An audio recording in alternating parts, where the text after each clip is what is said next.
Bom dia, André, tudo bom? É, Bom dia. eu estou aqui com o André Filipa, a especialista em Agile.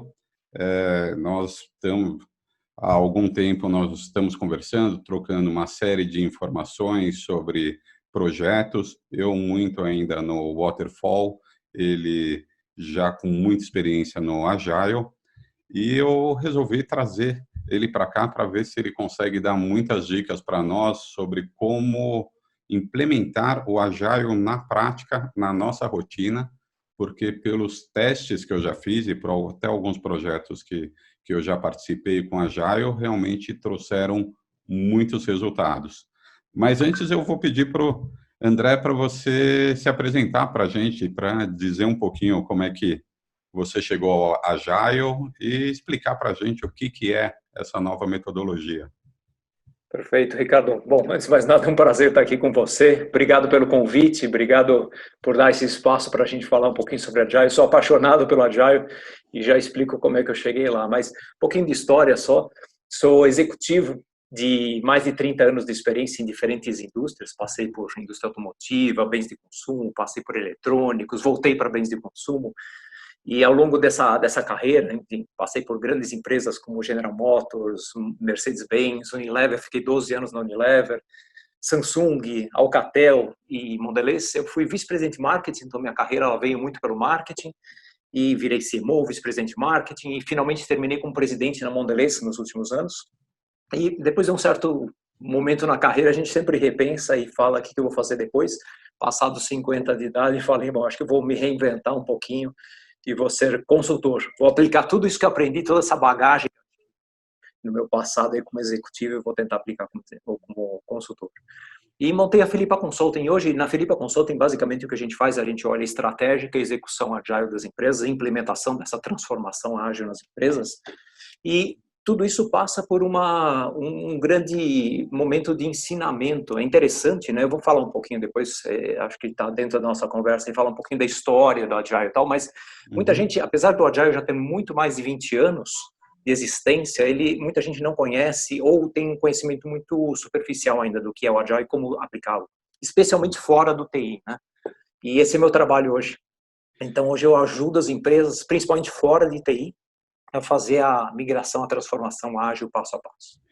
O interessante é que surgiu realmente com a TI, né? Eu vim da TI até logo no início da carreira, eu trabalhei muito tempo no Grupo Accor também. Na realidade, eu Hum. trabalhei em 5 ou 6 empresas do Grupo Accor, depois fui para a área corporativa, depois fui para o Grupo Vivendi na época de TI, e eu lembro que a gente tinha que ligar várias unidades com fibra ótica. Na época, você tinha que quebrar calçada. Na verdade, você não tinha essa, essa facilidade. E eu lembro que o processo de documentação era uma coisa muito pesada, né? E a gente não tinha essas ferramentas que a gente tem hoje para estar compartilhando a informação, para estar reunindo um time. Era tudo basicamente telefone ou reunião presencial. Eu lembro que quando a primeira vez que eu ouvi falar no Scrum, na realidade não foi nem no termo Agile que eu comecei a estudar, eu falei, putz, é tudo que a gente precisa, porque alguns projetos não são tão grandes, né? Claro. Desculpa. Alguns projetos não são tão grandes, então e isso faz com que o projeto ele siga um ritmo muito interessante, né? Totalmente, totalmente. E eu acho que isso puxa para um ponto muito interessante, Ricardo. Você falou do Scrum, né? Muita gente me fala Agile é igual a Scrum. Há muita confusão por conta dos acrônimos e das nomenclaturas próprias que foram surgindo ao longo das décadas do Agile. Scrum sendo hoje uma das metodologias ágeis, é um framework de aplicação, um toolkit, mais utilizadas, muita gente faz a confusão em falar o Agile é igual a Scrum. Mas daqui a pouco eu falo sobre metodologias e a gente detalha um pouco mais. Mas acho que vale a pena, até porque você falou de projetos grandes da Vivendi que você participou, não existe hoje uma regra que fala o projeto menor ou projeto maior. Hoje dá para olhar para um projeto ou para uma área ou para um processo e analisar se ele é agilizável ou não, se ele pode ser transformado em agile ou não. Uhum. E acho que até, como a gente está conversando muito sobre Agile, contexto de finanças e outras áreas mais administrativas, pensar um pouquinho quais são os critérios, né? Como é que eu olho para um projeto, um processo e falo isso pode ser ágil ou não? Sim, Então, sim. trazer um pouquinho da história, pode ser? Acho que vale até, Bom, não sei se o pessoal que vai ouvir já conhece um pouco, mas vou ser breve. A Agile surgiu lá atrás, para quem não conhece, no mundo do TI, software, e obviamente o software ele é feito em rápidas iterações.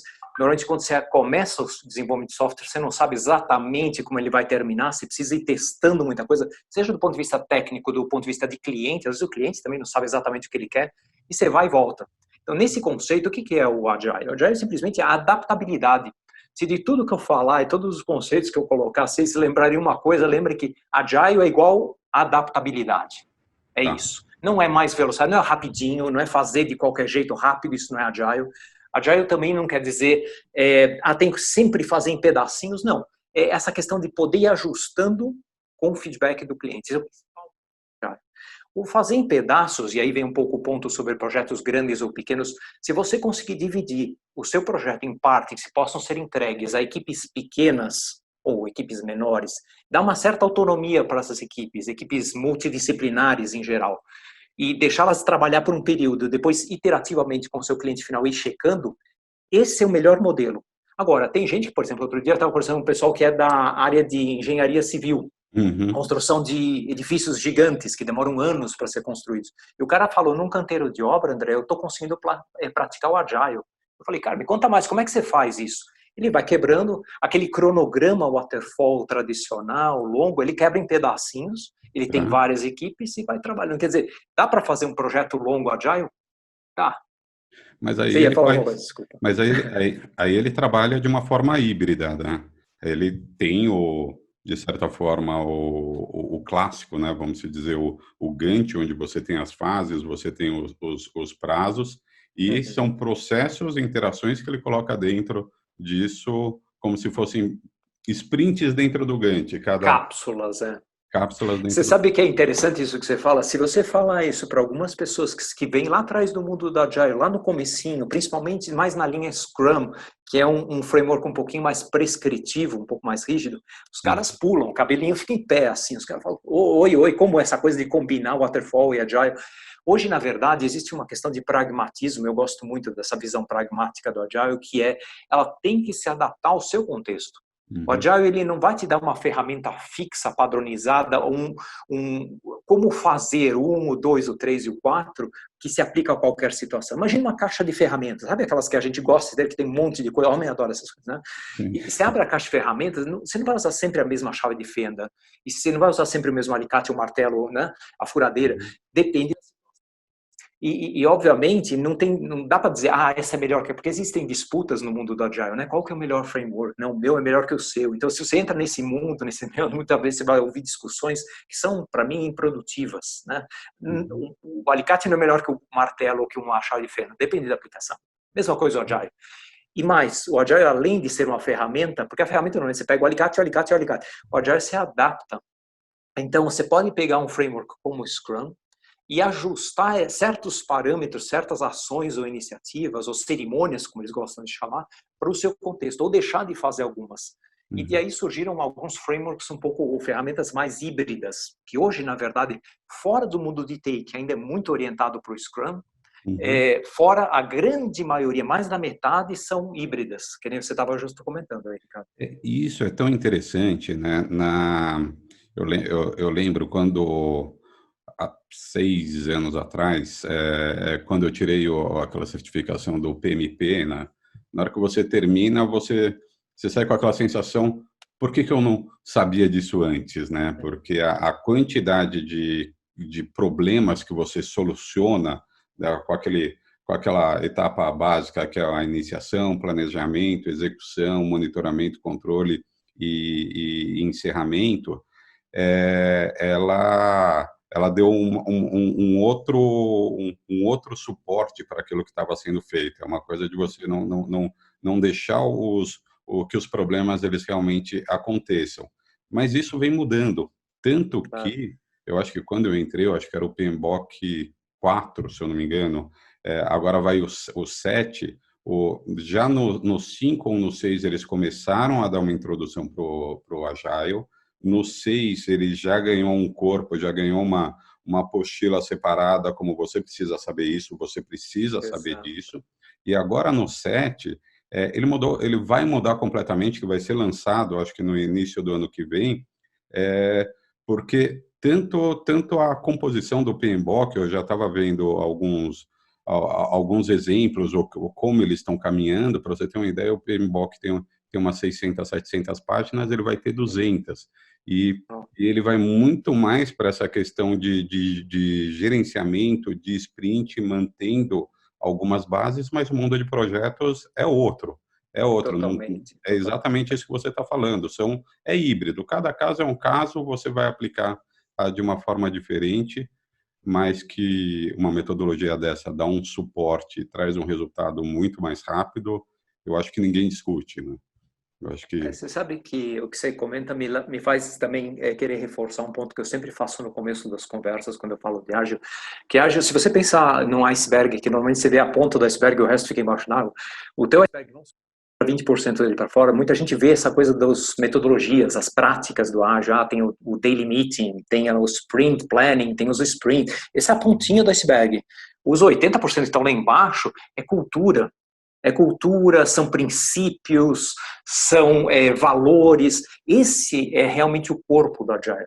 O Agile, ele não, de novo, ele não prescreve como você tem que fazer tudo. Então, até por isso, lá atrás, em 2001, eles fizeram um tal do Manifesto Ágil, que todo mundo já conhece, são 4 valores, 12 princípios, que falam sobre trabalho em equipes, aproximação, abertura para mudança, abertura ao risco, né, tomar certos riscos, experimentar e ir ajustando no caminho, manter simplicidade, enfim, tem uma série de princípios lá atrás, mas até hoje eles são muito válidos. Em muitas áreas, de novo, pensando fora do mundo de TI, onde surgiu o manifesto em 2001, desenvolveram o seu próprio. Então, por exemplo, o marketing em 2011 criou o manifesto do marketing. O RH desenvolveu o manifesto ágil do RH. E também em finanças existe o tal do Beyond Budgeting. E nada mais são do que 12 princípios também, muito alinhados àquele manifesto original do software, mas já ajustados para o contexto específico de cada um. Mas por trás de tudo isso, o que é importante dizer? Que esses valores, esses princípios são muito mais importantes do que ficar seguindo a regrinha by the book, sabe? Um ponto que você tocou, e eu acho que talvez vai na raiz do problema, eu acredito que é a raiz de todos os projetos, né? Essa questão cultural.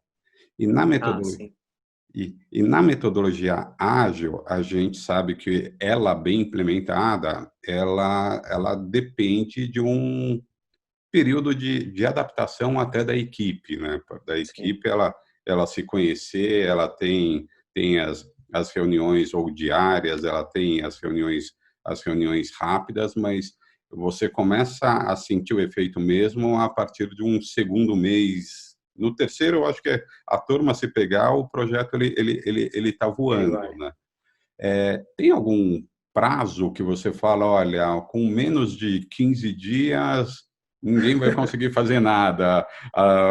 Tem um tempo que na experiência você vai pegando onde você consegue sentir realmente a implementação? Com certeza, com certeza. Sabe que me fez rir? Porque me lembra várias conversas que eu tive no passado recente com os C-levels das empresas, que eles falam, que legal, vamos fazer Agile aqui, e como é Agile, vamos fazer rapidinho, você vai ter resultado rapidinho, e o time vai sair fazendo rapidinho. Eu falo, cara, esquece o rapidinho da palavra do Agile, de novo, traz de volta a adaptabilidade, esse é o conceito. Tá? Então, como é que normalmente as empresas começam, como eu recomendo que todos comecem? Fazendo um pequeno piloto, um MVP, um Minimum Viable Project ou Product, né? Escolhe uma área, monta uma equipe de várias áreas multidisciplinares que tem a ver com o escopo daquele projeto, daquele processo, e começa a experimentar. Essa é a beleza. Obviamente, começa com treinamento, fase 1 sempre é um treinamento, e até por isso, Ricardo, que não dá para fazer em 15 dias, né? Você tem que selecionar as pessoas, definir um pouquinho o ways of working, é muito importante a questão cultural de como eles querem trabalhar, o que eles querem fazer, dá certos parâmetros para eles pensarem, quero adotar isso ou não, que ferramenta eu vou usar, que ferramenta eletrônica, hoje em dia estamos todos remotos, né? E dá para trabalhar, aliás, um parênteses importante aqui, dá para trabalhar Agile remoto, com certeza dá. Precisa eleger bem as ferramentas e as cerimônias do time, deixar que o time eleja, mas que ele tenha isso muito claro. E aí volta ao ponto. Então, criar esse time piloto, em cima do time piloto, definir quais são os KPIs, quais são os indicadores de performance, de desempenho dessa equipe, e como essa equipe depois vai trazer algum aprendizado que pode ser replicado. Porque não adianta nada eu fazer uma ilhazinha que depois não sirva como exemplo para o resto da companhia. Dito isso, em termos de tempos, normalmente a gente vai fazer um mês aí de preparação, planejamento, quem participa, papéis na equipe, como é que eles vão trabalhar. Uma parte importante no planejamento são as interfaces externas, porque, de novo, tem uma equipe ágil, legal. E como é que eles trabalham com o resto? Como é que eles trabalham com o jurídico, com finanças, com RH, com o marketing, que eventualmente não são parte dessa equipe? Né? Então, essas interfaces, essas discussões, e aí entra a discussão de waterfall, que é o resto, vamos dizer, da companhia, né? A tradicional cascata dos processos, versus o agile e como essas interfaces vão trabalhar. Então, um mês para fazer isso. E, ao mesmo tempo, treinar a equipe. Além de treinar a equipe, é muito importante treinar a liderança. Bom, aliás, eu nem falei disso, devia ter falado no começo. Se a liderança não comprar a ideia de uma transformação ágil, até consegue fazer um pilotinho, dois, um projetinho, outro, mas a coisa nunca sai daí. Não avança, não escala, não cresce. Precisa convencer e treinar a liderança. E às vezes, até por questões de agenda, também aí não é mais 15 dias, às vezes a agenda deles estão em diferentes coisas. Eu normalmente pego mais um mês aí para fazer toda a parte de treinamento, desenvolvimento, planejamento. Então, vamos falar aí de 2 meses, e aí você starta o teu piloto. O piloto, minimamente, a minha sugestão, e é o que eu tenho visto muito na prática, 3 meses, não menos. Não porque, é demorado fazer, não. Você precisa ter algumas iterações. Lembra que um dos conceitos do Agile é você ser iterativo, ida e volta e ir ajustando? Se você não der um tempo para ter algumas voltas nessa brincadeira, você não tem o fluxo de feedback e você não consegue ir ajustando. E tem que deixar o time um pouquinho trabalhar, né? Você dá os parâmetros, define as boundaries, as limitações da equipe, deixa eles tocarem e deixa eles ajustando. Então, 3 meses é um bom tempo. Se eles trabalharem, por exemplo, no modelo Scrum, que são ciclos normalmente de 2 semanas, eles vão ter feito aí várias rodadas em 3 meses e vão ter ajustado. Termina o processo de 3 meses de ação. Estou preparado para escalar ou ainda preciso estender um pouco mais o piloto com ajustes. É onde bifurca o processo. Né? Tem empresas que fazem pilotos um pouco mais longos, 6 meses. Depende muito da área em que você está, o tipo de processo que você vai estar tentando trabalhar na forma ágil e quão radical é a mudança também. Às vezes a mudança é só um ajuste fino ou você está experimentando só, por exemplo, vamos só fazer daily meetings e vamos ter um Kanban board. Né? Sabe aquele que você tem as colunas verticais? Vamos só fazer essas 2 mudanças e ver como é que funciona? Beleza, talvez você não precise de 3 meses, não precisa nem de 6 meses. Mas se você quiser fazer uma mudança maior e vamos pegar uma equipe, transformar uma equipe Scrum, que era uma equipe tradicional, e eu tenho clientes fazendo isso agora, toma tempo. Até porque é na prática que você percebe a dificuldade cultural, as pessoas rapidamente tendem a voltar para o lugar de conforto delas e falam, não, eu vou fazer como eu costumava fazer, porque no fim eu preciso entregar. Né? Então tem um monte de percalços. Em relação à quantidade de pessoas, o padrão, né, que pelo menos se diz é que são equipes de 6, 7 pessoas. É possível a gente tocar com mais ou menos pessoas ou a coisa ela sai do controle? Olha, eu já vi muitas equipes bastante maiores, mas se a gente pensar um pouquinho nos princípios, eu sempre vou voltar aos princípios do Agile. O Agile é você dar mais autonomia para uma equipe relativamente pequena, para que ela possa trabalhar. Essa equipe, aliás, deveria ter um certo nível de estabilidade. Não é uma equipe que eu vou formar hoje, em 2 meses eu vou desfazer. Eles deveriam estar perenemente trabalhando, os projetos mudam, eles recebem novos inputs, eles recebem novos briefs de trabalho, mas eles deveriam estar gelling, né? Como fala em inglês, juntos, se entendendo e quase criando uma confiança grande para trabalhar bem com uma equipe. Então, tem que ser uma equipe pequena, Ricardo. Então, tipicamente se recomenda, os livros falam de 4 a 9, o que eu mais vejo é entre 5 e 7, que nem você falou, é bem comum. quando você cresce muito a equipe, você precisa tomar muito cuidado. Primeiro, existe aquela coisa, se você pegar três, quantas interações tem entre três pessoas? Você faz o triângulozinho, Uhum. quatro, cinco. E as externas também, porque aí o que acontece? Essa pessoa começa a falar com uma área, essa também fala, começa a duplicação de trabalho. Não é Você, legal. você perde a objetividade, né? E você perde, as pessoas começam a ter que entrar em reuniões diferentes, quando aumenta o número, você não consegue juntar as pessoas, né? E entre elas não flui, isso é o que eu mais vejo. E não é porque, de novo, a gente está hoje em trabalho remoto, maiormente, mas não é por isso. Coloca muita gente, eles esquecem de avisar alguém, não está informado, não viu o e-mail ou qualquer forma de comunicação. Então, realmente, eu recomendo muito limitar 6 ou 7, embora 9. Uhum. Perfeito. E o perfil das equipes? A gente sabe que a gente tem o dono do projeto, você Sim. tem a parte mão na massa, né? Como é que a Uhum. gente distribui, como é que a gente identifica o perfil adequado para cada uma dessas posições? Uhum. Veja, depende um pouquinho também de que metodologia ou que framework você for usar do Agile, mas até para não ser muito específico, normalmente o que você vai buscar? Perfis que sejam especialistas, sabe o perfil T? Já viu falar, né? Que você tem um certo nível de generalismo, ou seja, Uhum. conhecimento geral do negócio, mas você é especialista, a perna vertical do T, em uma função. Você vai para bons profissionais com bons perfis T, onde essa vertical dele seja complementar. Vamos supor que eu tenho uma equipe de 5 e eu estou em marketing, por exemplo. Talvez eu quero um cara que cuida de UX, um cara que é bom em mídia social, Tá. bom em criação e um cara que é bom em sei lá, planejamento de marketing, um cara mais estratégico. Então, as verticais deles são complementares. Então, time, quando eu falo multidisciplinar, é colocar Uhum. bastante gente que tem diversidade, mas que, obviamente, tem a coerência com o propósito e o escopo daquele projeto. Então, a regra 1 é essa multidisciplinaridade de perfis T. E Tá. se você tem aí, falar um pouquinho de metodologias, né? Se você está trabalhando sob a metodologia Scrum ou alguma derivação híbrida, digamos, do Scrum, como o Scrum Bun, por exemplo, você Uhum. talvez queira ter duas figuras que são particulares desse processo, que são o Product Owner, que é o chefe, vamos dizer, o líder do projeto, que em última instância é ele que vai responder pelo resultado em nome da equipe para o stakeholder externo, Tá. e ele vai meio que dar o drum beat e vai tocar, olha, os requerimentos do mundo externo, sejam eles stakeholders internos, clientes externos, para o projeto são esses. Assim, não fica todo mundo falando com o mundo externo. Ele tende a ser um pouco mais sênior, falando de perfis, porque, obviamente, ele vai estar falando com todo tipo de stakeholder e trazendo dentro da equipe. Então, você tem essa figurinha do PO, como eles falam, né? O Product Owner. E Uhum. você tem o Scrum Master, quando você trabalha em Scrum, que é o cara que entende muito do processo Scrum. E o Ah, papel dele é tocar bem as reuniões, é puxar a equipe de volta quando ela está derrapando e saindo um pouco dos preceitos do Scrum, que, como eu dizia, é mais prescritivo, tem certas técnicas, vamos dizer, certos passos a serem cumpridos, ele uhum. puxa de volta.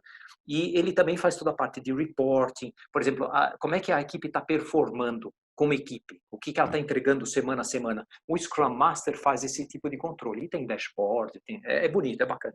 Mas você Ele precisa tem de um um foco, perfil né? que seja muito específico para fazer isso. Você não é um cara que vai ficar entrando no conteúdo do projeto, mas vai garantir a sequência e o processo de uma forma ordenada. Isso é legal, porque muitas vezes você vê em projetos, normalmente em projetos menores, que a pessoa que controla é a pessoa que executa, é a pessoa que negocia com os stakeholders e você vê que o projeto ele não adianta, gera um impacto, né? Você precisa conseguir isolar, falar, olha, a sua função realmente é entregar resultado, é entregar as tarefas, entregar os tópicos que foram propostos e você isolar Sim. uma pessoa para tratar disso, o que eu costumo observar é que ela elimina aqueles gargalos, que muitas vezes você Sim. trava o projeto, você precisa voltar. Quando você tem essas figuras bem distribuídas, o projeto ele vai meio que sem solavancos, né? Uhum, uhum. Você me faz pensar dois pontos. Eu sempre, a minha memória vai sendo disparada por coisas que você vai falando, mas uma conversa que sempre acontece em todo tipo de empresa é quanto esses membros da equipe Agile têm que ser 100% dedicados. E aí vem toda a discussão de headcount, né? Eu tenho um FTE, mas ele está dividido entre 3 ou 4 funções. Eu não tenho budget, eu não colocar uma pessoa full time num time Agile. Como é que eu faço? Essa é uma das perguntas mais clássicas que tem.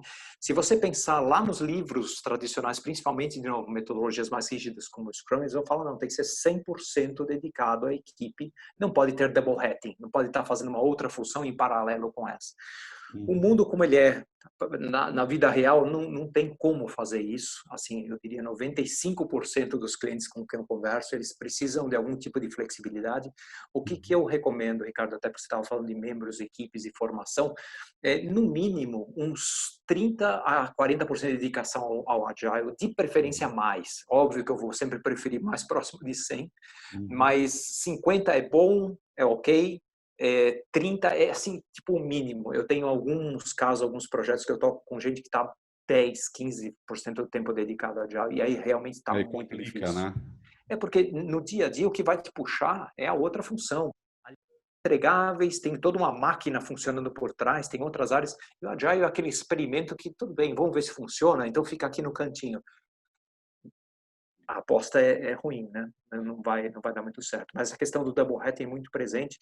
E aí, de novo, nas metodologias híbridas, é mais fácil você trabalhar isso. Se você trabalha, por exemplo, com o Kanban, o princípio do Kanban, aliás, faço um parênteses para explicar, tem aquelas coluninhas do o que eu vou fazer, um grande backlog, né, de tarefas e atividades, user stories, como eles gostam de chamar, priorizado, e ele vai fluindo para uma to-do, doing, done. Esse é o Kanban básico, dizer, algumas colunas em que você puxar o que eu estou fazendo, o que eu já fiz, já entreguei, e sempre de uma forma priorizada.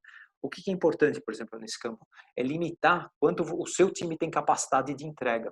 E aí, obviamente, entra a questão do double hatting. Se eu estou fazendo uma outra coisa, eu limito o meu work in progress, que é o WIP, que eles chamam, ao que essa equipe realmente consegue entregar com o tempo que ela tem disponível. O segundo princípio, que é desse Lean Kanban, é um pull system. Então, as pessoas vão ir lá puxar a tarefa para a próxima etapa ou para si, para trabalhar só quando ela tiver a capacidade para entregar. E não é um push system, como é o sistema mais tradicional. Você é responsável, você entrega a data e tal. Não, a pessoa vai lá, agora eu posso puxar. E por isso a equipe autônoma é legal, né? Porque o cara fala, eu acho que eu vou pegar essa tarefa daqui e vou poder fazer ela durante as próximas semanas. Uma dificuldade que eu tenho com o Kanban, ele tem os lados bons, né? Na realidade, você vai jogando as prioridades para cima, né? Você tem uma ordem, mas quando você trabalha com o Gantt, você tem um marco, o milestone, você tem o que você faz, e eu acho que fica bastante fácil quando você vê que alguém está sobrecarregado para você realocar a equipe sem perder aquele marco, né? Sim. No Kanban, a gente tem, mas não, visualmente talvez não seja tão nítido, né? Eu não Então, posso claro. passar desse período, eu tenho que reorganizar, deixa eu ligar. Mas o uso das duas metodologias, elas são super, mas muito importantes. Claro. E agora, aproveitando, puxando um pouco, vamos bastante para o que interessa na aplicação prática, né? Fora da TI, até Sim. fazendo uma historinha que eu gosto de contar bastante, né? O porquê que no meu entendimento, acho que aí você pode me corrigir se eu fugir um pouquinho da realidade, é que eu lembro que quando implementava aqueles sistemas de ERP, eles duravam, essa implementação em empresas grandes, na realidade com um monte de filiais, durava 2 anos uma implementação para ela terminar. E chegava na hora que você chegava e falava, você entrega, agora todo mundo pode usar, vocês tinham a sensação de que muito que tinha sido solicitado não é absorvido, não é utilizado, e algumas coisas que foram solicitadas, elas não fazem mais sentido. O mercado, por algum motivo, mudou, inclusive hoje, Claro. né? Eu estava tendo uma conversa sobre o coworking que 4 meses atrás estava vendendo ao Tá preço que bombando. queria, né, bombando, investindo, e de repente a coisa ela mudou de figura. E a metodologia ágil, na realidade, ela ajuda realmente a você não ter esse desperdício de tarefa que não vai ser aproveitada, porque você termina e já entrega, coloca o usuário para trabalhar, para aproveitar aquilo, para te dar o feedback e já fazer aquilo gerar resultado para a empresa, né? Sim, sim, sim. A gente chama de incrementos, isso que você está falando, né? São os incrementos de valor. Então, eu vou avançando meu produto, meu serviço, volta ao consumidor, o cliente, quem for usar aquilo, fala, tá legal, tô no certo? Ah, legal. E aí não tem esse problema que você necessitou do RP, que eu faço um grande monstro, lá na frente vou apresentar, fazer o grande show-off, né, para o cliente. Ah, cara, não é o que eu queria, 60% disso eu não vou usar. E até por isso que no software surgiu muito isso, Ricardo, porque o software, ele é complexo por natureza e você tem os tais features, né, você tem várias características ou benefícios do software, que muitas vezes o desenvolvedor, ele vai ser purista, ele vai ser perfeccionista, ele vai querer botar tudo lá dentro e tal. E aquilo tem um custo, toma tempo. Às vezes o cliente nem precisa daquilo, né? Então, é super aplicável isso que você está falando. Você sabe que uma coisa que é muito importante a gente também trazer sempre para o lado prático da coisa, o contexto atual, né? Muita gente usa aquele acrônimo famoso do VUCA, né? Que é volátil, incerto, complexo, ambíguo em inglês. E eu brinco, falo, não tem mais VUCA, não. VUCA era antes. Agora, com a pandemia, é VUCA ao quadrado, Ao VUCA ao cubo, quadrado, já né? nem dá mais falar de VUCA. Mas esse contexto da ambiguidade e da incerteza é onde o Agile faz mais sentido. Aliás, se você pegar no Google Notícias ou qualquer coisa, você vai ver quanto que a palavra Agile está sendo buscada e quanto que as empresas estão olhando para processos de todas as naturezas e falando, como é que eu consigo lidar com essa o novo normal, né, que eles falam, nova ambiguidade e incerteza que está por trás disso. E o Agile é a resposta para isso. Sim. Porque não é só ir perguntar para o cliente para ele dar sempre a mesma resposta. O cliente vai mudar a cada vez que você perguntar, porque o contexto dele está mudando. E beleza, você tem que ter essa abertura, essa flexibilidade de jogo de cintura para ir ajustando no caminho e focando naquilo que entrega mais valor, sabendo limpar a parte lean da coisa, né? Tira o waste, tira tudo aquilo que não tem valor para o cliente final e foca naquilo que mais entrega valor. Então, na É, prática, o mundo lá fora mudou muito, as empresas estão tentando se adaptar e virar mais agile. Até business agility, né? Agora é a palavra do momento. sim, e eu acho que a parte mais interessante nessa parte de projetos, eu lembro sempre que terminava um projeto, seja você contratando o projeto, você entregando o projeto, no Waterfall sempre tem aquela questão do período de garantia, do período a gente precisa de um tempo para testar tudo, para ver se funcionou, se não vai ter um problema. E o que eu acho muito legal do Agile é que terminou o projeto, você traz o checklist testado, já utilizando, testado, já utilizando, testado, já utilizando, entreguei tudo, não tem o que você ainda testar ou dar garantia. Aquilo já foi testado, retestado, corrigido, implementado, incorporado na cultura, e na hora que você sai com aquela sensação, acabou, né? Você estava a 1000 por hora e de repente acabou, entregou, vamos pro próximo, né? Por isso mesmo que, Ricardo, quando as pessoas perguntam qual que são os benefícios tangíveis realmente do Agile, a adaptabilidade, então, que você pode ir ajustando ao longo, mas qualidade dos grandes benefícios. É mensurável quantitativamente que projetos ágeis entregam melhor qualidade, porque você vai justamente fazendo os ajustes ao longo do caminho. A outra é uma redução de risco. Aí você fala, pera um pouquinho, não entendi. Porque no Gantt, no Waterfall, que nem você falou, eu tenho certeza que o cara vai entregar no cronograma XYZ. Mas essa é uma certeza interna. É uma segurança para a liderança, que é sempre preocupada com comando e controle. Ele vai entregar, não vai entregar? Vai entregar. Tá indo bem? Tá indo bem? Como é que tá indo? Então, fica checando lá no Gantt, que estágio que eu tô? Check, check, check. Não quer dizer que a qualidade final entregue vai ser boa. Uma das grandes coisas interessantes do Agile, se você olhar uma curva de valor entregue ao longo do tempo, num processo, eu vou tentar desenhar com a mão, vai. Ao contrário aqui. Num processo tradicional é uma curva assim, você arranca o processo e vai, o valor é entregue todo no final. Uhum. Passou o tempo e você, pum, lá no final entrega o valor para o cliente final, se você acertou no seu briefing, né?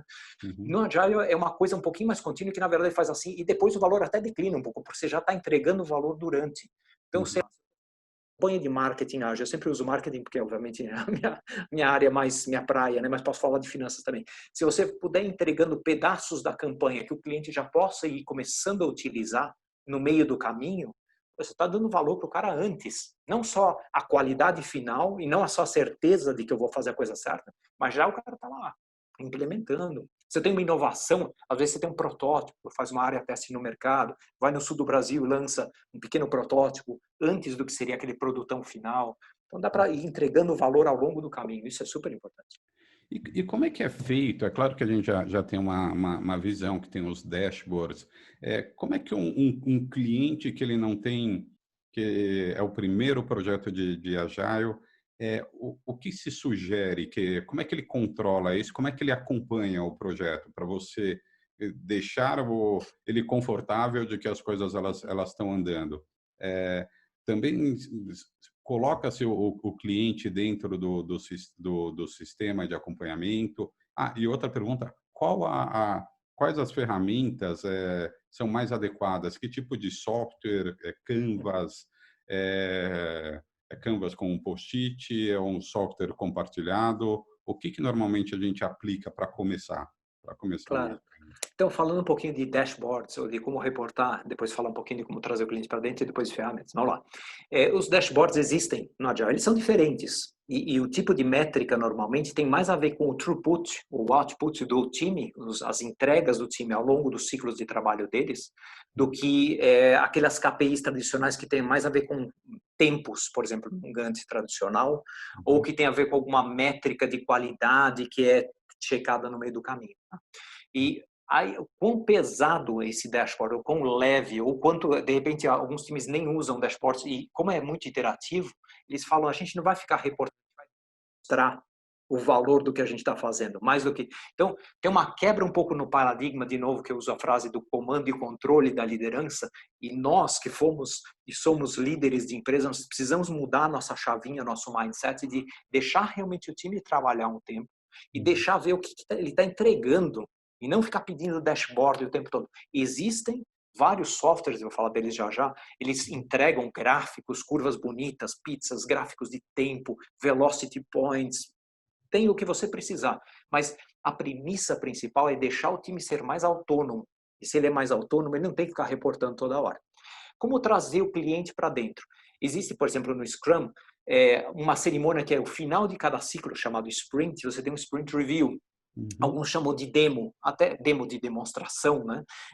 Até nesse contexto, você traz o cliente para dentro. Se é um cliente interno, se é um cliente B2B, ou se é um cliente B2C, você pode fazer eventualmente uma pesquisa, mas é tentar alguma coisa para aquele cliente e falar, está funcionando, não está funcionando, é isso que você queria ou não. Então, existem momentos específicos e eles são bastante mais frequentes do que no processo tradicional. De novo, no processo waterfall, você vai, e lá no finalzinho você mostra para o cliente. E você pode ter errado por muitos meses.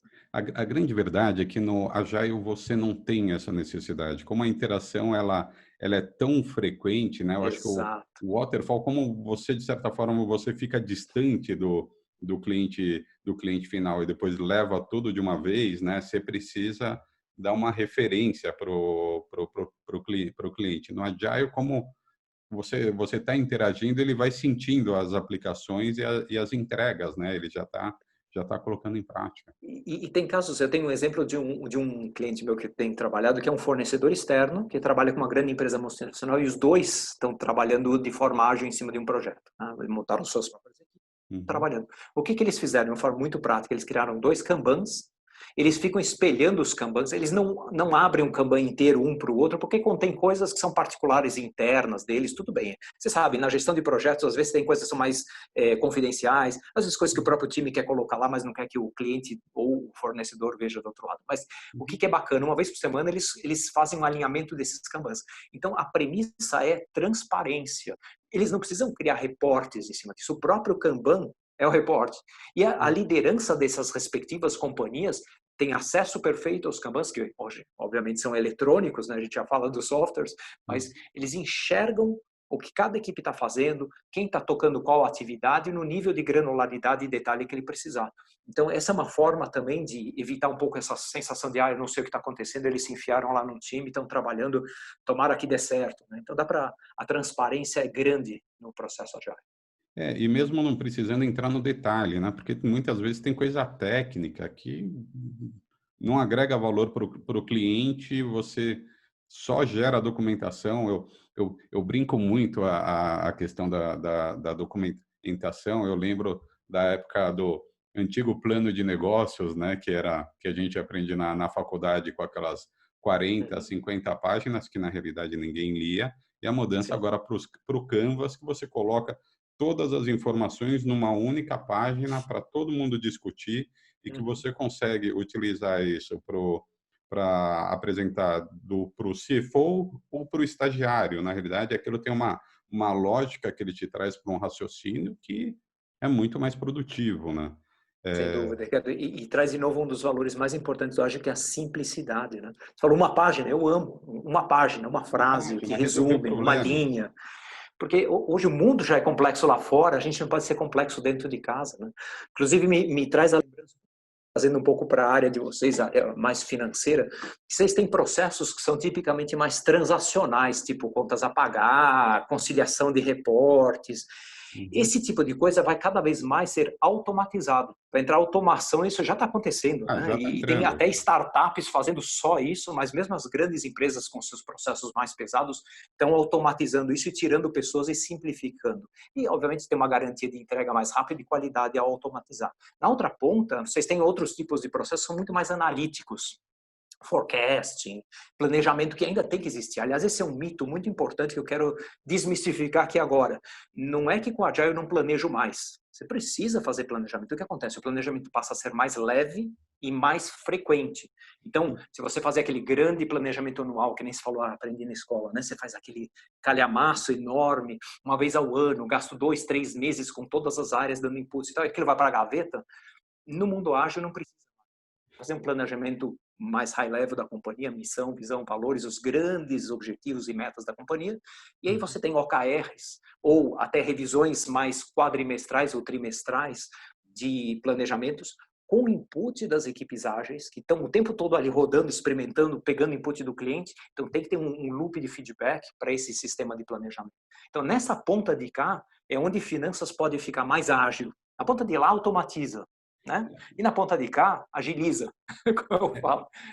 E ela traz, né, uma previsibilidade maior, porque aquela história de você conseguir prever um ano na frente com muita segurança, hoje isso não existe. O único setor que eu acho que isso funciona é o setor elétrico, porque você tem, no caso da área de transmissão de energia que eu trabalhei por muito tempo, por sete anos, você tem uma receita anual permitida por 30 anos numa concessão. Então, a coisa ela fica muito simples. Mas já colocando nesse ponto, e aí eu não sei se é o alinhamento, se eu talvez eu não saiba que isso veio do ágil, mas que já está sendo implementado. Antigamente a gente tinha aqueles orçamentos que ia terminar o ano, o gestor desse orçamento ele não gastou aquilo, ele falou, eu tenho que gastar isso tudo, porque senão não consigo aproveitá-lo no ano que vem, vai reduzir o meu orçamento, né? O quanto eu vivi isso na minha vida corporativa, Ricardo, você não tem ideia. Até como se leva, eu tinha que ir lá e falar assim, não faça isso, hein? Se você está lá com uma sobra de 10% do orçamento, devolve. Não sai gastando. Porque se você não gastasse, você ia perder. E se você não gastasse, a sua base de orçamento para o ano seguinte ficava menor. E como o orçamento é um incremental percentual, você falava, eu vou ter menos orçamento no seguinte. Olha a lógica totalmente distorcida, uma lógica internalista, olhando para o próprio umbigo, ao invés de olhar para o que o cliente finanças e do orçamento precisa. Hoje, isso tudo mudou. Sabe que eu acho que é importante um comentário aqui quando a gente está falando de todos esses processos, aliás, dois. Um é risco e o outro é ainda o waterfall, porque eu queria também dar uma chance para o waterfall. Assim, eu tenho falado muito sobre as não é falhas, né, mas as deficiências do processo waterfall num mundo mais complexo, mas onde você ainda tem um certo grau de certeza do que você precisa de input. Você tem uma certa constância e você já tem um processo estabelecido que funciona com qualidade, mantenha o waterfall. Eu sou o primeiro a falar, não sai mudando só pela moda de mudar. Tudo agora vai virar. Não, cuidado. De novo, onde é mais simples, tem mais estabilidade, eu já sei o que eu preciso e estou fazendo bem, mantenha o waterfall. Não vai para o Agile. Tá? Isso é super importante, principalmente em finanças. E isso vai atrelar também a risco. Uma área, por exemplo, que sempre me pergunta e eu sempre fico, porque não é fácil de responder, a área jurídica, por exemplo. Aí é uma área que tem muito compliance, tem legislações, como é que você faz? Com a Agile, vou dar autonomia para o time, ele faz o que ele quiser. Não é assim. Então, existem controles, existe compliance, e a área jurídica tipicamente é uma dessas. Ela vai continuar tendo muitos processos, ainda que pedaços deles têm checklist, checkpoints, waterfall, cronogramas tradicionais, escalada emite aprovações de volta. Mas, Precisa ter, né? mas a área jurídica ela está sendo muito beneficiada pelo BI, né? Na realidade, porque agora Sim, você consegue medir você consegue desde fazer comparações do, da equipe mais eficiente, né? Só que antigamente você falava qual a equipe mais eficiente, qual entregou mais casos, por exemplo, ou deu entrada a mais processos. Mas aí você começa a dividir as entregas, por exemplo, pela quantidade da equipe. Aí coisas que você não via, de repente você fala, olha, mas espera aí, em média por pessoa, essa equipe que estava lá atrás como ineficiente, ela é a mais eficiente de todas. Você consegue ter processos agora, automações de processos, você consegue e ver o BI, ele vem muito aquilo que a gente tinha dito na parte financeira, também para tirar o trabalho operacional, que não agrega valor. Então, a minha grande discussão é, analista financeiro, ele tem que analisar as finanças, ele não tem que perder tempo criando relatório, né? exatamente. Então o que permite agora essas ferramentas agora ele vai virar analista financeiro, ele vai descobrir formas de melhorar o negócio, identificar problemas, porque agora num simples clique, isso estando na base de dados, ele atualiza todos os relatórios. Então, você tem Com 50 certeza. relatórios. Num clique, você atualizou, acabou o trabalho operacional do Exato. analista, né? É aquele contínuo, né, que eu falava da parte de automação de finanças versus a parte onde realmente eu posso agilizar para gerar mais valor. Na automação, BI é tudo, e aliás o Power BI especificamente é tudo para tirar onde você não está agregando valor e deixa a parte mais repetitiva, automatizada que a software faça, e realmente o funcionário, o colaborador que tem a inteligência e tem a capacidade de gerar mais valor, que seja colocado onde é mais variável o processo, onde ele pode realmente ter que analisar, cruzar informações, onde ainda não dá para automatizar. E acho que é um ganho para todos. É um ganho para a empresa em termos de eficiência, é um ganho para o funcionário, para o colaborador, em termos de satisfação. Porque De a coisa mais valorização, chata né? que tem é você fazer o trabalho da máquina, não é? Uhum. Eu acordar de manhã e ter que fazer um processo repetitivo porque mandaram preencher uma planilha que não Não faz precisa sentido, né? mais. Não faz sentido. E Você não aí entra o Power perfeitamente, perfeitamente. são são tempos muito. Eu brinco que hoje as consultorias, se você pega as consultorias de 5 anos atrás, eles pareciam trabalhos escolares, né? Porque agora o grau de sofisticação e muitas vezes num único relatório, eu estava mostrando, por exemplo, acho que não sei se eu coloquei no canal, um fluxo de caixa, onde nesse fluxo de caixa eu consigo ter a visão do realizado, eu consigo ter a visão do orçado, do contas a pagar e receber, então consigo ver regime caixa, regime competência e o realizado. Além disso, eu consigo ver o operacional e não operacional, ou seja, você tira todas as dívidas, você vê se a empresa está tendo resultado operacionalmente, se ela faz sentido ou não. Fora isso, você consegue ver por ano, se você quiser ver os últimos 5 anos só por ano e comparar, fazer aquela análise horizontal e vertical você faz. Se você quiser abrir por mês, ou por semestre, por É semana, bárbaro. do sintético, que é o sintético, até o último detalhe. Então, hoje, um único relatório, você fala, estou indo para a empresa. Com quem você vai ter reunião? É com o presidente? Tudo bem. Aí você É extrai o é com nível o de detalhe que operacional? você precisa, né? Você está com um único relatório, você só vai colocar uma perspectiva diferente de acordo com quem você estiver falando, né? Isso é muito legal. Cara, você sabe É, que eu, como presidente, né, às vezes nas reuniões me frustrava porque me trazia um nível de detalhe que eu falo, eu não preciso disso. Ou num formato que às vezes você fala, cara, mas por que essa planilha tem 150 linhas por, sei lá, 30 colunas? Eu, como presidente, preciso de um high level. Aí a pessoa levava a mesma planilha, a mesma apresentação para uma reunião de operação dela, do dia a dia. Cara, ajusta o teu negócio, mas dá muito trabalho. E aí vem justamente o software para te ajudar nisso. não, e acaba aquela coisa, espera aí que eu vou gerar outro relatório. Não, você está na reunião, você abriu, deu 2 cliques, está aqui o Vai relatório, lá, pá, está aqui, acabou. A reunião, fantástico, 15 minutos, fantástico. resolveu o problema, uma coisa que demoraria um vai e volta tremendo, né? E aí usa o seu tempo para uma coisa mais produtiva, mais divertida também. E que agregue mais valor, né? Com certeza, Que com traga mais, certeza, que traga mais com certeza, resultado. com Muito, certeza. muito interessante. Eu estou acompanhando aqui o e na área, me conta um pouquinho mais, eu acabei colocando a minha experiência dessa questão do orçamento. O que mais você vê na área financeira? Como é que a gente pode aproveitar de uma forma mais incisiva essa metodologia? Eu acho que claramente a área de budgeting e planejamento de orçamento, ela é a principal, É. até porque ela é meio que a espinha dorsal do negócio, né? Uhum.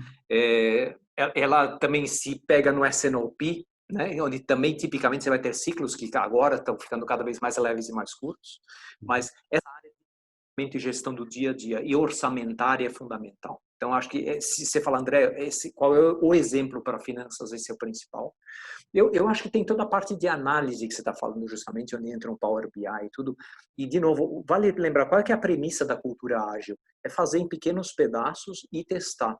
Às vezes, eu não sei se esse é o caso, e talvez você tenha um exemplo para tentar conectar as pontas, mas quando você pega um processo em que você está trabalhando para um cliente, montando essa grande base de dados no Power BI e as formas de apresentação, é para refletir, né? Você recebe o brief dele, você monta e depois você vai e entrega. É uma ponta de entrada e uma ponta de saída? Ou existe possibilidade de fazer interações no meio do caminho para ir ajustando formatos, templates, apresentações, dashboards e tal?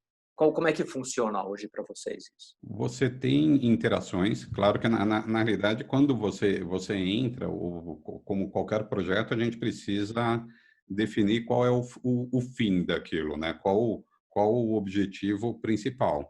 Só que a gente, na área financeira, você tem uma padronização que você não tem como não sair. Você não tem como não ter uma conciliação bancária funcionando, você não tem como não ter um contas a pagar e Uhum. receber, você não tem como não ter um demonstrativo ou financeiro, ou uma DRE, regime caixa, regime competência. O que eu vejo que traz muito resultado, e aí entra, de certa forma, a metodologia ágil, é que você consegue levar as informações financeiras para todas as áreas. Então, o que acontece muito, como fica muito fácil você compartilhar, é, é natural uma coisa que antigamente ficava um núcleo, uma reunião de 3 pessoas para decidir esse planejamento. Hoje você Sim, consegue envolver quase todas as pessoas dentro do planejamento, cada uma na sua área. Então, você está falando de marketing, fica muito fácil eu mandar para o gestor da área de marketing e falar, olha, o meu planejamento está esse, mudou alguma coisa, você quer que eu arrume alguma perfeito. coisa? Então, eu consigo disparar essas perguntas para todas as áreas. E esse feedback, ele vira ele vira constante, né? Que você cria, na realidade, Claro. um grupo, você vê os feedbacks, fica aparecendo aqueles grupos de Telegram, onde cada um já vai dando um pitaco ou de como melhorar isso, e na hora que você chega na reunião, Perfeito. é algo como se todos tivessem revisado, como você não está apresentando uma coisa para corrigir. Todo mundo já deu opinião, os ciclos, as previsões de cada uma das áreas já foram embutidas, já foram corrigidas, Uhum. e eu acho que aquele susto, né, eu lembro antigamente chegava um gestor e fala, mas da onde saiu esse número? E aí você tinha que Isso. procurar qual foi a fonte, da onde saiu, porque não foi. Isso agora você tem uma rastreabilidade que dá uma dinâmica, né? É aquilo que a gente estava falando. Você não chega no final do ano para apresentar tudo de uma vez. As pessoas elas estão acompanhando semanalmente e aquilo Isso é ágil. É isso é, que eu digo. Às vezes é interessante isso que você está falando, Ricardo, porque muita gente vem para mim e fala, cara, o que eu tenho que fazer para ficar ágil? Eu pergunto, eu normalmente começo o estado atual e o estado desejado, o que ela pensa que ela tem que fazer para virar ágil. Mas às vezes o estado atual dela já é ágil. Você está dando bons exemplos aqui, essa interação frequente com áreas clientes internas de finanças, isso é agilidade. Se você tiver genuinamente a capacidade de pegar o feedback dessa área cliente e trabalhar em cima dele e ajustar, e de preferência customizar suas entregas para essas áreas da forma melhor, obviamente, que você puder entregar para elas. Trabalhando ágil dentro de finanças já. E, de novo, as ferramentas eletrônicas é que hoje permitem isso, né? Porque aí o analista, o coordenador, o gestor financeiro, ele está mais preocupado em entender as necessidades desse cliente, interno, externo, e trazer elas para uma aplicação de software, do que ficar lá no back-office desenvolvendo isso. Alguma coisa automatiza isso, e ele vai lá simplesmente ficar checando com frequência. Aqui vale um toque que é, cada área vai ter o seu ritmo, né? Talvez uma área de marketing queira falar com finanças, vou inventar, uma vez ao mês, e talvez uma área jurídica a cada 3 meses. Mas então saber ouvir o cliente, as necessidades desse cliente, e aí transportar isso para o processo de finanças, isso é o jeito agile de ser financeiro. Eu acho que a parte complicada do processo é a questão cultural da coisa.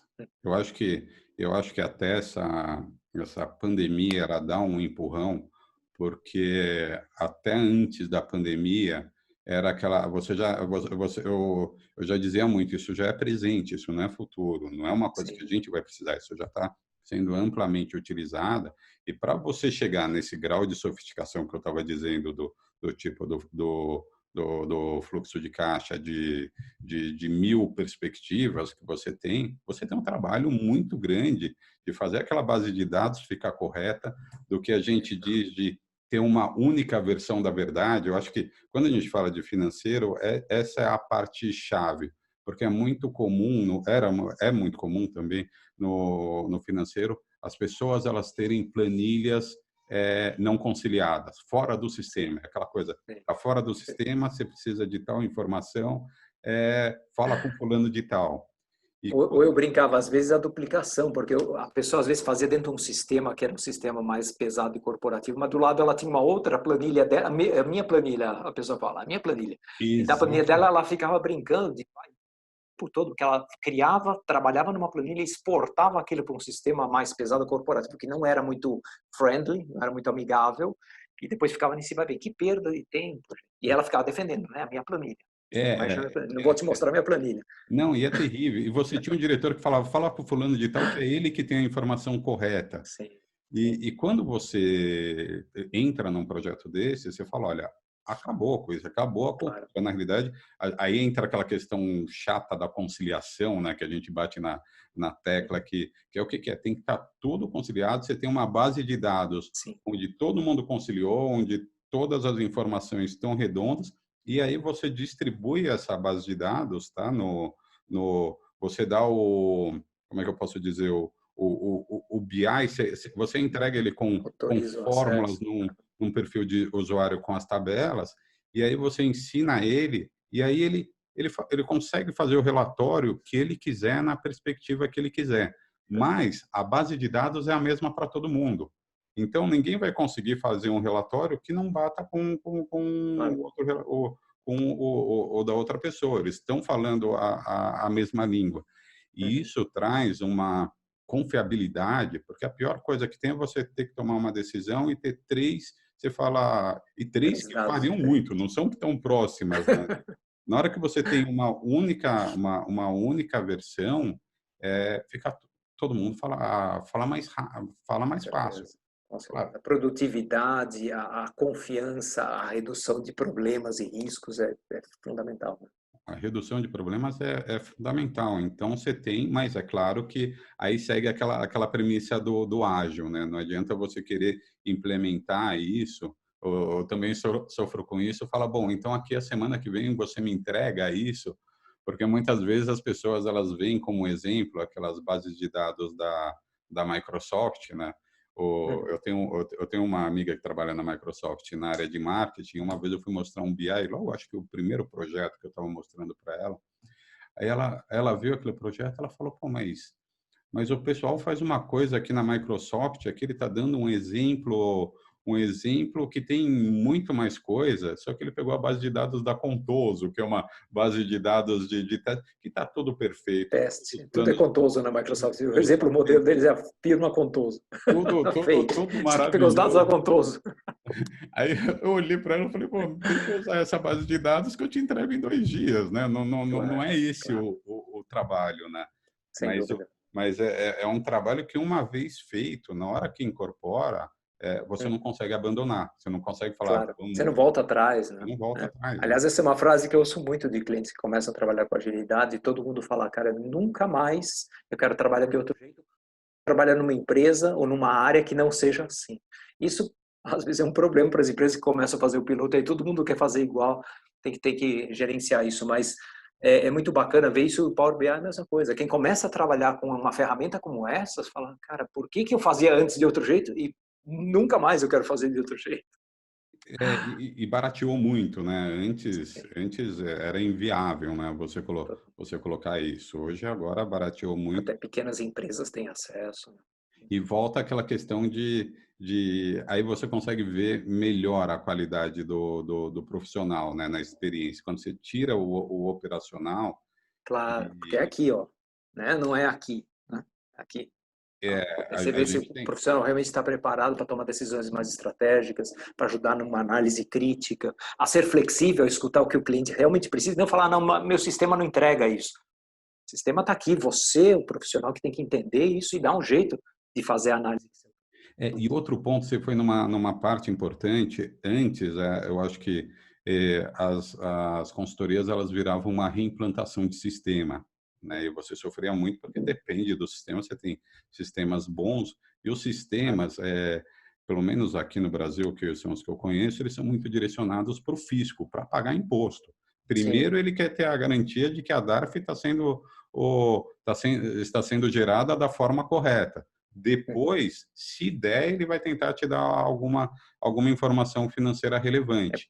puro risk avoidance. Né? E acabou isso. Agora, simplesmente, a preocupação é, seu sistema, ele exporta a informação? Não quero nem saber o que ele faz. Ele exporta a situação? Se ele exportar, manda a base Exato. de dados que eu te entrego a informação que você quiser. Né? Uhum. Então, não, acabou aquela coisa do desenvolvimento, vai tentar aprovar o desenvolvimento para ter essa funcionalidade, para você conseguir ver isso. Com certeza. É, e eu acho que até agora os sistemas eles estão se adaptando, né? Eles precisam exportar agora. Antigamente muitos não exportavam. Agora o Uhum. sistema ele sabe que ele tem que exportar aquela informação Sim, porque ele nunca vai conseguir atender um número de respostas de um BI que a cada dia aparecem 3 dashboards novos, 3 fórmulas novas. Não dá. O negócio do não tem sistema como, né? é organizar a informação naquele formato colunar e aí você trabalha com as medidas, né? Claro, com certeza. E, Ricardo, é um super prazer. Esse bate-papo foi, acho que até mais profundo e mais áreas do que eu imaginava no começo. É um super prazer conversar contigo, aprender muito com você, principalmente a parte de BI, que eu acho que tem uma conexão muito forte com essa questão do ágil. De novo, o contexto está mudando muito, mas é legal poder enriquecer um pouco a conversa e aprender muito de você, toda a sua experiência aí do lado financeiro. Um grande prazer, viu? opa, e fantástico. Eu tenho mais 2 perguntinhas, não sei Opa, como é que tá, manda ver. Eu acho que eu como é tenho que tá mais uns o 5 minutinhos por um outro compromisso que eu tenho na sequência, mas acho que a gente consegue cobrir, sim. não, coisa rápida. E o leitura, certificação, Perfeito. certificação era uma coisa que eu não dava muito valor, mas hoje em dia eu dou valor porque eu sei o quanto agora algumas certificações elas te fazem realmente se Uhum, aprofundar no assunto. Quem quiser se aprofundar realmente em Agile, perfeito. o que precisa fazer, ler, o que você recomenda? Assim, primeira coisa, eu acho assim, para a maioria das pessoas que tem ou curiosidade e vai começar no Agile, vai fazer um piloto, não precisa fazer algo muito pesado. Não precisa falar, agora eu preciso de 3 certificações antes até de eu pôr a mão no Agile. O Agile, ele é simples, ele é mais cultura lembrando disso, então é mais fácil você ver cases, ver como implementar, conhecer o manifesto ágil, conhecer um pouquinho cada ferramenta, como é que funciona o Scrum, como funciona o Kanban, como é que funciona um Scrumban, e aí começar a experimentar. Não se preocupa tanto em fazer a formalidade de um curso. Eu não sou contra certificações ou cursos formais, mas eu quero deixar mais leve um pouco esse peso, porque muita gente fala, cara, então para começar vou 6 meses de uma pós-graduação em Não, Agile. não, Nem existe não, pós-graduação em Agile. não. Lembra que é muito pragmático pragmático. Você tem que pegar elementos, best cases, aplicar as ferramentas e ver o que funciona para você. Dito isso, então, livros. Leiam um livro Scrum, leiam sobre Kanban, leiam sobre Lean, que é muito interessante. E quando eu falo leiam, leiam online, leiam no Kindle, leiam, entrem em canais de YouTube fantásticos. Tem vídeos hoje, se você botar a palavra-chave de busca de Agile, quanta coisa bacana, gente contando sobre casos práticos, aplicações. Se você é de uma área específica, está ouvindo essa gravação, cara, eu sou da área de RH, quero entender sobre Agile no RH. Coloca a palavra-chave no YouTube, tem muita coisa bacana. Então, assim, não sou anti-certificação, mas a não ser que você queira seguir carreira no Agile e ser um Scrum Master nível 2, Black Belt e tal, não precisa, em princípio, da certificação. Se você não quer ser um consultor de implementação Agile, não precisa da certificação necessariamente. Tem muito material hoje disponível gratuitamente na internet, tem bons cursos baratos também, tá? Então, é por aí. Não, é pesquisa mesmo e ir atrás, tem boas referências. Acho que eu dei um outro livro que acho que é bacana. Eu acho que, só para complementar, eu acho que o Agile ele é muito lições aprendidas, né? Sim. Ele é um compilado de lições aprendidas de N projetos no final. É a sensação que dá, né? Exatamente. E para pegar essa base, pesquisa, conversa. Tem muitos grupos de conversa sobre Agile, porque eles estão continuamente aprendendo. Eu brinco que o Agile está se adaptando continuamente. Ele está se auto-adaptando continuamente. Ele não está fixo, né? Então, entre em grupos, conversa, pesquisa. Essa é a dica. Perfeito. Bom, quero te agradecer muito Imagina. para estar participando. Realmente, eu acho que dava para a gente falar mais Horas. 3 horas, mas ninguém vai aguentar ver a gente falando por tanto tempo. Mas acho que o nosso objetivo de poder mostrar bastante a cultura Agile, como ela pode ser aplicada, a tirar alguns paradigmas e dar um enfoque na prática, como aplicá-lo, eu acho que a gente conseguiu dar pelo menos uma introdução bacana Perfeito. disso. A minha mensagem final para todo mundo seria: é simples, é pragmático, é experimentar, é aprender fazendo. Eu não falei essa frase hoje, mas eu sempre falo essa frase: é aprender fazendo. Você começa a experimentar, vai ajustando. E não se deixe levar. Vai ter gente, escolas, né, que falam: não, faça isso, faça aquilo. Experimenta, ouça, veja melhores práticas, bora fazer. Só corrigindo, eu coloquei a questão de certificação com uma visão de consultoria, né? Porque, na Ah, sem realidade, dúvida. aí de implementação de processo, mas realmente não... Mas eu diria até, se uma pessoa está numa organização grande, ela sabe que ela vai ocupar uma posição de Scrum Master e que ela curte isso e acha que isso pode ser um caminho para ela na carreira, vale muito fazer certificações. É como no PMI, você tem todas as várias certificações tradicionais, o próprio PMI, inclusive, agora tem certificações ágeis também. Então, se Uhum, você vai seguir essa carreira dentro de uma corporação, com certeza, vale a pena também. pena. Tá bom. Perfeito. Obrigado, André. Grande prazer, Ricardo. Grande À prazer. disposição. Se Combinado. alguém precisar de algum contato meu aqui, vai Por em favor. www.felipa.com, que é meu sobrenome, Felipa com 2 P's. Felipa.com já te leva. Tem contato, tem materiais, enfim, aí a gente pode... Tá ótimo, então. Um abraço. Grande abraço. Obrigado, viu? Tchau.